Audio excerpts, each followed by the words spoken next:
الحمدللہ رب العالمین والصلاة والسلام علی رسولہ الکریم اما بعد فاعوذ باللہ من الشیطان الرجیم بسم اللہ الرحمن الرحیم هو القاهر فوق عباده وهو الحکیم الخبیر صدق اللہ العظیم۔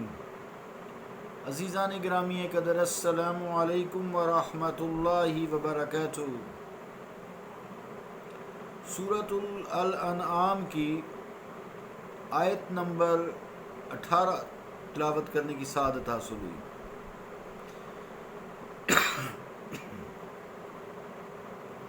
اس کا ترجمہ یوں ہے، اور وہ غالب ہے اپنے بندوں پر، اور وہ بڑا دانا ہر چیز سے خبردار ہے۔ اللہ کا قول سچا ہے جو بڑی ہی عظمت والا ہے۔ عزیزان گرامی قدر، جو قہر ہے یہاں جیسے هو القاہر، تو قہر کا معنی غلبہ ہوتا ہے، یعنی اللہ کریم جو ہے وہ اپنے تمام بندوں پر غالب ہے۔ اور ہوا سے مراد یا ہو، اس سے مراد وہی تو ہے جو حقیقی طور پر غالب ہے اپنے بندوں پر۔ ساری مخلوق اس کے بندے ہیں، سارے ہی اس کی تسبیحات کرتے ہیں۔ قرآن مجید نے یہی کہا ہے، سارے ہی اس کی عبادت کرتے ہیں، اس کے عبادت گزار ہیں۔ تو وہ ہر چیز پر، چونکہ اس نے اس کو تخلیق کیا ہے، ہر بندے کو، ہر مخلوق کو، تو وہ غالب ہے۔ کوئی ایسا نہیں جو اس پر غالب ہو۔ وہی تو ہے، یعنی اس جیسا اور کوئی غالب نہیں ہے۔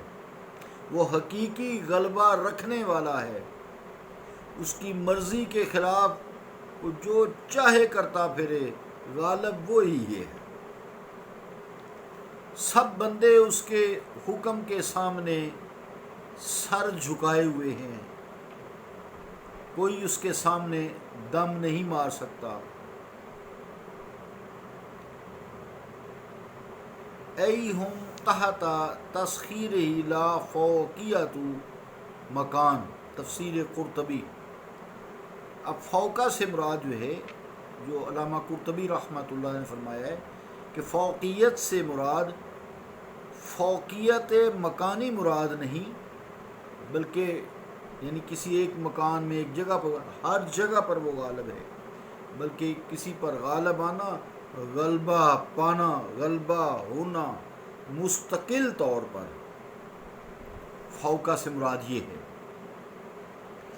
آیت کا جو اگلا حصہ ہے، وَهُوَ الْحَكِيمُ الْخَبِيرُ، اور وہی دانا ہے، سب کچھ جاننے والا ہے۔ یہاں اللہ کریم نے 3 اپنی صفات گنائی، قاہر، حکیم اور خبیر۔ حقیقی صفتیں اسی کی ہیں۔ ہاں، وہ اگر چاہے، جسے چاہے، جتنا چاہے غلبہ دے دے، لیکن وہ مجازن ہوگا، اختیار اسی کا ہوگا، جب چاہے غلبہ ہٹا دے، کیونکہ حقیقی غلبہ اسی کا ہی ہے۔ اسی طرح حکمت ہے، دانائی ہے، حقیقی دانا وہی ہے، اس جیسی دانائی کسی کے پاس نہیں۔ ہاں، جس کو چاہے وہ عطا فرما دے، عقل دے دے، دانائی دے دے، فراست دے دے، لیکن جب چاہے چھین لے۔ جب تک اس کا حکم ہے اپنے بندوں کو وہ دانائی دیتا ہے۔ پھر خبیر، خبردار ہونا، تو ہم بھی خبردار ہوتے ہیں۔ دیکھیں آج کل تو موبائل سے کتنے لوگ خبردار ہیں، تو یہ موبائل اسی کا دیا ہوا علم ہے جس سے لوگوں نے اس کو بنایا ہے، پھر پوری دنیا سے اس کو کنیکشن دیا ہوا ہے، اور ہر بندہ جہاں چاہے دنیا میں کوئی چیز سے بھی باخبر ہو سکتا ہے۔ تو مراد یہ ہے کہ حقیقی باخبر تو وہی ہے حق کی باخبر وہی ہے جسے چاہے وہ خبریں دے دیتا ہے. رسولوں کو تو غیب کی خبریں دیتا ہے نا، جیسے حضور علیہ الصلوۃ والسلام کے بارے میں فرمایا وَكَذَلِكَ نُوحِي إِلَيْكَ مِنَ الْأَنبَاءِ الْغَيْبِ، اے مصطفیٰ ہم اسی طرح آپ کی طرف غیب کی خبریں وحی کرتے ہیں. تو باقی جس چیز کو وہ چاہتا ہے خبریں دے دیتا ہے. فَأَلْهَمَهَا فُجُورَهَا وَتَقْوَاهَا، وہ دلوں میں الہام کرتا ہے فسق و فجور کا، تقوی کا. تو کسی کو جو جس طرف راستہ اختیار کرتا ہے وہ تقوی کا راستہ اختیار کرتا ہے تو اس کو تقوی عطا کر دیتا ہے. اللہ خود تو متقی نہیں ہے نا، کیونکہ تقوی تو جو ہے وہ صفت ہے بندے کی. تو متقی تو وہ ہوتا ہے پرہیزگار، تو اللہ کس سے پرہیز کرے؟ یہ بڑی معرفت کی منطقی باتیں ہیں، علم کی باتیں ہیں. البتہ وہ تقوی کہ ڈرو مجھ سے اور کسی سے نہ ڈرنا. فاتقوا اللہ، بس تم اللہ سے ڈرو. رسولوں نے بھی کہا فاتقوا اللہ، بس تم اللہ سے ڈرو. واطیعون، اور میری پیروی کرو. رسولوں کی پیروی ہے، اتباع ہے، اطاعت ہے، اور اللہ کی اطاعت ہے، پیروی نہیں ہے. پیروی تو اس کی جاتی ہے جو کر رہا ہے اس کے پیچھے پیروی کرنے والا وہی کرے.